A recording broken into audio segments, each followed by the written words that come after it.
Slick back. No, slick back. That's what I said. Slick back. No, nigga, I'm a pimp named Slick back. Pimp named Slick back.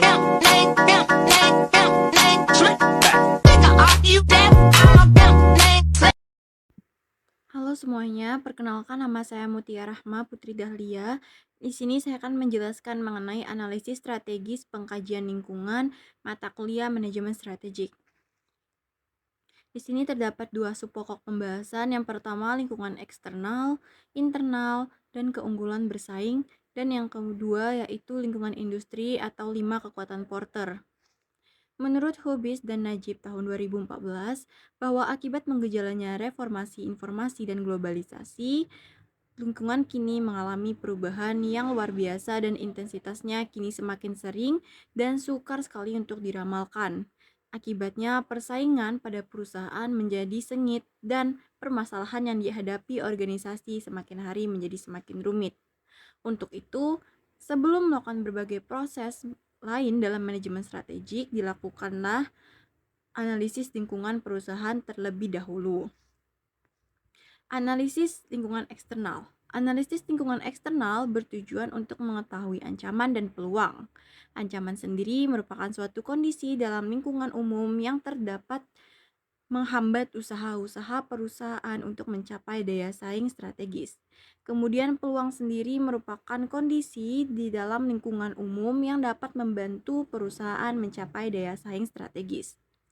Proses yang dilakukan secara kontinu untuk melakukan analisis lingkungan eksternal adalah yang pertama dengan melakukan pemindaian atau scanning, kemudian yang kedua dengan melakukan pengawasan atau monitoring, yang ketiga melakukan peramalan atau forecasting, dan yang keempat dengan melakukan penilaian atau assessing. Lingkungan eksternal sendiri terbagi menjadi dua, yaitu lingkungan umum dan lingkungan industri. Lingkungan umum adalah suatu lingkungan dalam lingkungan eksternal organisasi yang menyusun faktor-faktor yang memiliki ruang lingkup luas dan faktor-faktor tersebut pada dasarnya berada di luar dan terlepas dari operasi perusahaan. Faktor-faktor tersebut antara lain adalah yang pertama ekonomi, kemudian sosial, ketiga politik dan hukum, keempat teknologi, dan yang terakhir demografi. Lingkungan industri adalah serangkaian faktor-faktor ancaman dari pelaku bisnis baru, supplier, pembeli, produk pengganti, dan intensitas persaingan di antara para pesaing yang secara langsung mempengaruhi perusahaan dan tindakan dan tanggapan kompetitifnya. Analisis lingkungan industri terfokus pada pemahaman akan faktor-faktor dan kondisi-kondisi yang akan mempengaruhi profitabilitas perusahaan. Dan analisis pesaing terfokus pada prediksi terhadap dinamika tindakan-tindakan, respon-respon, dan kemauan para pesaing. Analisis lingkungan internal yaitu analisis yang dilakukan terhadap kekuatan dan kelemahan perusahaan. Kekuatan perusahaan berarti mampu memanfaatkan dan memenuhi target, sedangkan kelemahan di mana perusahaan mengalami keterbatasan dalam mengelola target pasar. Faktor-faktor strategi internal.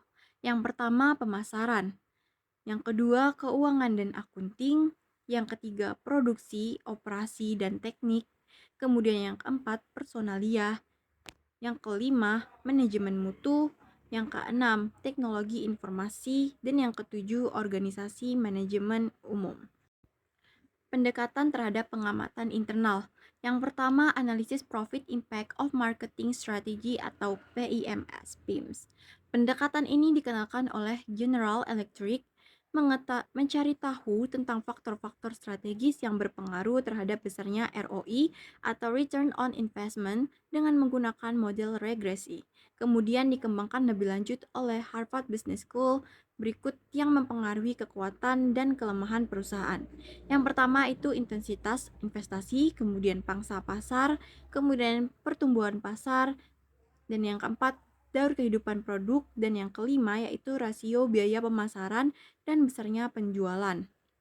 Kemudian yang kedua yaitu analisis rantai.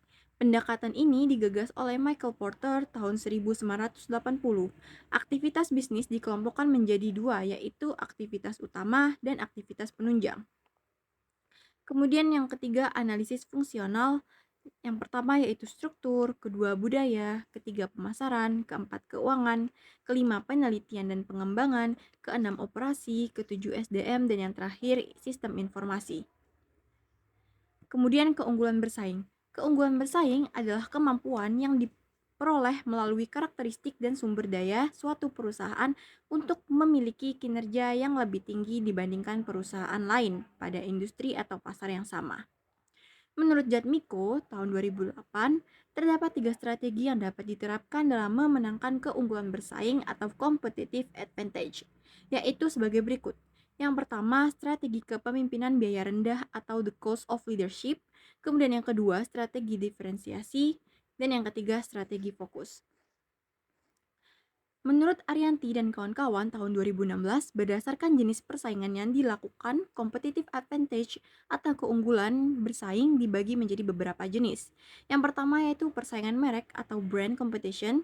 Perusahaan dapat melihat pesaingnya sebagai perusahaan lain yang menawarkan produk dan jasa yang sama atau sejenis kepada para pelanggan yang sama dengan harga yang sama pula. Kemudian yang kedua, persaingan industri atau company competition. Perusahaan dapat melihat pesaingnya lebih luas lagi, yakni perusahaan menganggap pesaing utamanya sebagai semua perusahaan yang membuat produk atau jenis produk yang sama. Kemudian yang ketiga, persaingan bentuk. Perusahaan dapat melihat pesaingnya dengan lebih luas lagi dengan memanfaatkan semua perusahaan yang menghasilkan produk serta memberikan manfaat yang sama. Kemudian yang keempat, persaingan umum atau public competition. Perusahaan dapat memandang pesaing utamanya dengan lebih luas lagi, yaitu semua perusahaan yang bersaing untuk konsumsi rupiah yang sama. Porter pada tahun 1985 mengajukan model 5 kekuatan atau Five Force Module sebagai alat untuk menganalisis lingkungan persaingan industri dengan skema di samping. Yang pertama, A. Ancaman pendatang baru. Kemudian yang kedua, tingkat rivalitas di antara para pesaing yang ada. Yang ketiga, tekanan dari produk atau jasa pengganti. Yang keempat, kekuatan tawar-menawar pembeli atau substitusi. Kemudian yang kelima, kekuatan tawar-menawar pemasok. Yang pertama, ancaman pendatang baru atau threat of new entrants. Ancaman pesaing tidak hanya datang dari kompetitor lama. Seiring dengan berkembangnya usaha, muncul juga ancaman dari produsen baru. Masuknya pemain baru dalam industri akan membuat pesaing menjadi ketat yang pada akhirnya dapat menyebabkan turunnya laba yang diterima bagi semua perusahaan. Hal ini berkaitan dengan seberapa mudah pendatang baru untuk ikut berkompetisi dalam persaingan usaha sejenisnya. Kemudian yang kedua, ancaman produk atau jasa pengganti atau threat of substitutes. Merupakan barang atau jasa yang dapat menggantikan produk sejenisnya. Adanya produk atau jasa pengganti akan membatasi jumlah laba potensial yang didapat dari suatu industri. Makin menarik alternatif, harga yang ditawarkan oleh produk pengganti, makin ketat pembatasan laba dari suatu industri. Sehingga dengan semakin banyak ragam barang dan jarang terciptanya produk pengganti juga mempengaruhi pendapatan dari perusahaan. Hal ini berkaitan dengan apakah konsumen memiliki pilihan lain terhadap produk yang ada. Kemudian yang ketiga, kekuatan tawar-menawar pembeli atau bargaining power of customers. Daya tawar pembeli pada industri berperan dalam menekan harga untuk turun, serta memberikan penawaran dalam peningkatan kualitas ataupun layanan lebih, dan membuat kompetitor saling bersaing satu sama lain. Proses penawaran terkadang melebihi atau berada posisi tingkat paling bawah. Janganlah kiranya harga yang ditawarkan sama dengan biaya produksi, karena jika hal ini terjadi, maka perusahaan tersebut akan mengalami kerugian. Sebagai akibat jangka panjang, maka perusahaan tersebut akan menurunkan kualitas dari produk yang diproduksi. Dengan rendahnya kualitas, maka tingkat kompetisi perusahaan tersebut akan menurun. Hal ini berkaitan dengan kemampuan konsumen untuk dapat mempengaruhi harga jual barang sehingga menjadi lebih rendah. Kemudian yang keempat yaitu kekuatan tawar-menawar pemasok atau bargaining power of suppliers. Pemasok dapat menggunakan kekuatan tawar-menawar terhadap pembeli dalam industri dengan cara menaikkan harga atau menurunkan kualitas produk atau jasa yang dibeli. Perusahaan berusaha mendapatkan harga semurah mungkin dengan kualitas yang tinggi. Jika perusahaan memperoleh pemasok yang sedemikiannya, maka perusahaan tersebut akan memperoleh kompetisi yang baik dibandingkan dengan perusahaan yang lain. Yang kelima, persaingan antar kompetitor dalam industri yang sama atau rivalry of competitors. Menurut Porter, persaingan antar pesaing dalam industri yang sama ini menjadi pusat kekuatan persaingan. Kompetitor dalam hal ini adalah pemain yang menghasilkan serta menjual produk sejenis, yang bersaing memperebutkan pasar. Banyak dari perusahaan lain yang bergerak dalam bidang yang sama. Saat ini tidak hanya berkompetisi pada harga saja, tetapi telah berkembang jauh lagi. Persaingan pada bidang pelayanan kualitas maupun pelayanan purna jual dari produk yang ditawarkan. Semakin banyak kompetitor perusahaan makin berjuang keras untuk memperebutkan pasar. Sekian video penjelasan materi dari saya.